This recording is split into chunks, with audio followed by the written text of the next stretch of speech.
দিনটা ছিল জন্মাষ্টমীর আগের দিন।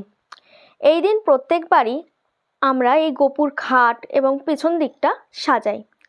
আমি, দিদি আর বাবা তিনজনে চলে এসেছিলাম গোপুর খাট, অন্যান্য ঠাকুরের আসন এগুলো সাজাতে। আমার বাবা প্রচণ্ড মন দিয়ে সাজাচ্ছিল। তখন বাবা খুব টেনসড হয়েছিল যে কি হবে। এই পেছনের কাপড়টা আমাদের অলরেডি টানানো হয়ে গেছে। এর মধ্যে দেখলাম মা গেছে ফ্রিজ পরিষ্কার করতে, কারণ এখানে গোপুর সব জিনিসপত্র রাখা হবে।